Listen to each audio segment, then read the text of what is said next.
Now, death is the third stage. Now, the Quran says some people die early and others, Allah gives them, extends their life. If a person dies before puberty, they're not taken into account at all. And they're considered for paradise generally. That is the majority view. If they die after puberty, they're taken into account for their actions. So death is the next. Now, just to give you a scenario of what the Muslims believe happens at death. At the initial point of death, it is believed that the spirit leaves the body and hovers above the body. Now, if you look at the word for spirit, in Arabic it is ruh, which comes from a word rih. Now, spiritus in Latin also comes from a word that means wind. The idea is that the wind is not something you see, but you feel its effects. You see its effects. You see the leaves moving. So the ruh is not something we can see, but we feel the effects of the soul. The soul is powerful. When the soul departs from the body, and one of the things highly encouraged in Islam is to wash dead bodies, right? Because you prepare it for the prayer. It's very powerful, especially if you know the person, because you're in the presence. You see the absence of the soul. You see the absence of the soul. The body is there, but it is not, the soul is missing. That is not the same person that you knew in your life. Well, it doesn't say that, let me figure out how to ask this question. How does one account for the apparent same phenomenon with animals? They die, they're animals. Because animals have soul as well, according to Islam. Okay. Yes, definitely. All things in the world are animated by spirit. Everything, including rocks. The Muslims believe that all the way down that there is a penetration of this divine substance that Allah has animated the world with. That's why everything is a sign of God. If not, if there wasn't this spiritual element within creation, then it would not be a sign of God. It would be absence. It would be death and other. So that's a good point. And Muslims believe that animals are raised up as well on the Day of Judgment. And Muslims believe that animals bear witness against people that abuse them. Right? Humane societies kind of have the hadith there, right? There's actually a hadith that the whole earth is raised up. And there's a hadith that people that oppress the earth will have 7 earths around their neck on the Day of Judgment.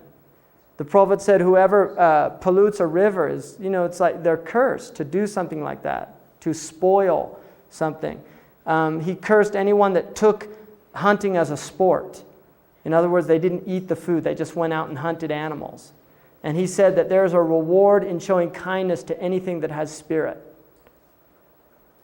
So, at the point of death, the soul hovers over, and according to the Muslims, the soul says, "Ajiruni, ajiruni," hasten this process, because this disengagement is very difficult for the soul to be separate from the body. And then, when the person is placed, they're washed, they're wrapped in a funeral shroud of white cloth. Males wash males, women wash women, unless it's husband and wife. But generally, males wash males, women wash women. And then the body is put into the grave. The grave is dirt. Muslims are not buried in coffins. You're buried in dirt. And it's going back to the earth. Now there is a hadith, there's a story that Khazin tells in his tafsir, Allahu Anam, and concerning its validity, but it's told and it's an interesting story, that God sent the Israfil, which is Sarafael in the Bible, to go down and get earth in which Adam would be made from. And the earth refused, which is kind of the nature of the earth, wanting to maintain the integrity, refused. And then so another angel went down, earth refused. And then the third angel, which is Azrael, the angel of death, went down and said, "If you give this to me, I promise I'll return it to you."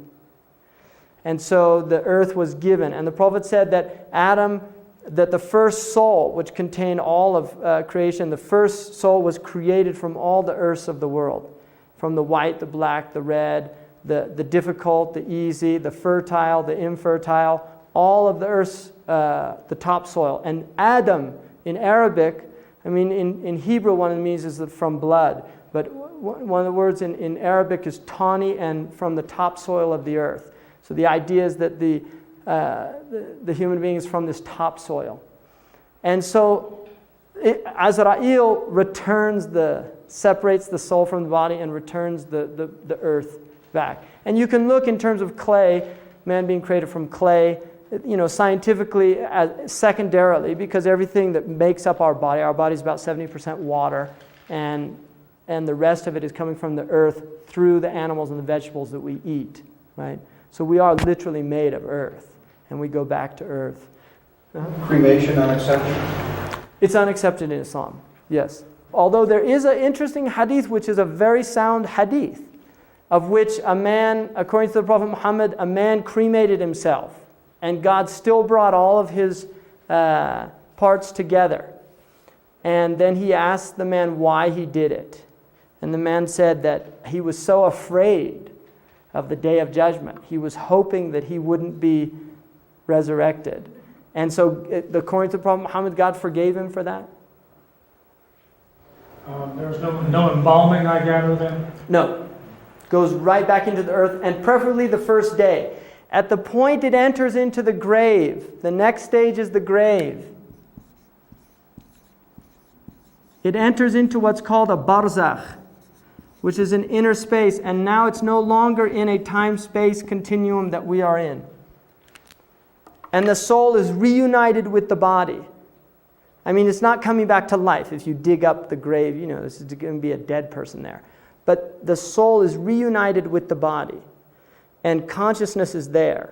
And then the grave is either a place in which a window is open to the garden or a window is open to the fire, depending on the individual. And then there is a questioning in the grave. There are two angels, Munkar and Nakir, that come to the grave and question the people. The first question is, who is your Lord? And the second question is, who is your prophet? And the third question is, what is your religion? The fifth is what's called the nafkha.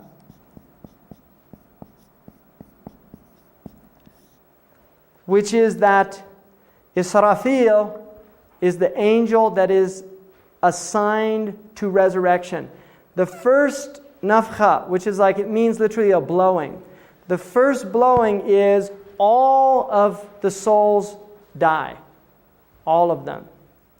So there is an idea that life will stop. And the Quran says that just as the universe was expanded, it will be contracted at the end. In scientific terms, kind of like the big crunch, right?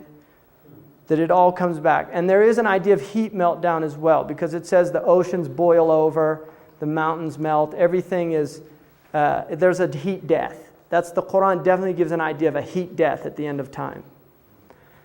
And then the second nafkha is the resurrection, that there is a resurrection of the souls, and everybody is brought to a plane, which is similar to Arafah. And then the Qiyamah takes place, which is the day of standing. Now the Prophet Muhammad said that this is a day in which people literally some people will be up to here in their own sweat. It's a very intense day of accountability. And everybody says, nafsi, nafsi. Everybody says, me. And there's a hadith that a child will go to the parent and say, help me, and the parent says, me. That this is a day in which everybody is concerned with their own souls. And then the next stage is what is called the reckoning. According to the Islamic tradition, your entire life will be placed before you. You will see all of your actions, and you will be called to account and asked to defend yourself. And according to the Islamic tradition, it says you'll know when your excuses are lame. it says, إِنَّ الْإِنسَانَ عَلَى نَفْسِهِ بَصِيرًا وَلَوْ أَلْقَى مَعَاذِيرًا. On that day, the human being knows very clearly all of his... In other words, if you want to look at it in psychological terms, all of your defense mechanisms are suddenly removed.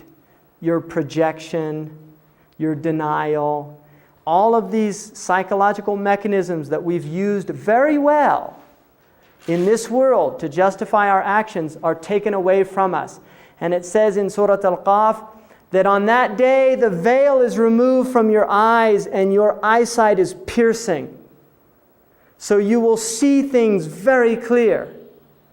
And there's an idea that we all know in truth if we will reflect what we're up to.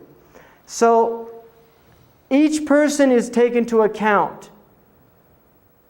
And the Prophet Muhammad said that every people will be behind their prophet. So the people of Moses will be behind Moses, the people of Jesus behind Jesus, the people of Muhammad behind Muhammad, the people of Karl Marx behind Karl Marx. Everybody's going to be behind their imam, the one they took as their example in this world. And it's interesting because the Quran says that the oppressed will say to the oppressors, "You got us here." And the oppressors will say, "We didn't do anything, you followed us." And so there's this kind of conflict between them. And each one will say, "I don't want anything to do with you in the next world." So there's an idea of really everybody awakens to the truth of their own souls, to the truth of their own selves. And then it's said that there is, after the reckoning, there's the weighing in the balance. Once everything has been shown, then actions are put into scales. And the scholars say Allah knows best what their reality. And if the right actions outweigh the bad, then you are given a book in your right hand, and is the book of your actions. And if the wrong actions outweigh, then you're given a book in your left hand. At that point, then you go to what is called a sirat, which is the plain. It is a bridge over which the valley of Jahannam is. And the bridge in the tradition says that it's more sharp than a sword. And everybody will have to go across this bridge. Everyone. And there are angels on the bridge that shout to people. And the Prophet Muhammad said that there are people that will go like light. They'll go the speed of light across the bridge. He said, kabarq, like a lightning, they go right across it. There's other people, he said, that will go like a wind. There's other people, he said, that will go running. There's other people that will go walking. There's other people that will go crawling. And then there's other people that will not make it across into the pit. And then at the other side of the sirat, there's what's called a hawd. And the hawd is a huge basin. And according to the tradition, anyone who drinks from it will never have thirst after that. And there is also a tradition that on that day, the death is brought before everybody in the form of a lamb and is slaughtered. And so there's no death after that. The ones that don't make it across the thirsting. Thirsting. That's one of the... See, the idea is that only God can quench the thirst. And if one was attempting to quench the thirst in this world by other than God, then they failed in what their task was, which was to be quenched through closeness and not distance. So it goes back to this idea of rahmah, mercy, and wrath, that you bring wrath upon yourself. That's really the idea, that God is not punishing people to punish them. The people literally take themselves to their final destinies. That's very strong in the tradition. Now, some people will not abide in Jahannam. There are people that leave it. There's an interesting tradition. I mean, this is just a story. But there's an interesting tradition because the Prophet Muhammad said, how people die, that's how they're raised up. And how they're raised up is how they're judged. And there's a story of a woman, they tell that she never did one kind deed. except once she was going into her house and a carrot dropped, and a cat came and took the carrot. And this is based on a hadith that the Prophet said there will be people punished because they did not feed animals that were in their responsibility, that they're actually punished for that. It's like a responsibility. And so this person was going to go get the carrot, and then just decided, no, I'll let the cat have it. And so they're in the pit of fire, and a carrot comes down. And so they hold on to the carrot, and they start getting pulled up out of the fire on this carrot. But then she looks down, and there's other people coming out holding on to her. So before you know it, there's a whole string of people getting pulled out of the fire because of this one carrot. And then she starts saying, no, this is my carrot. And she slips and falls back in.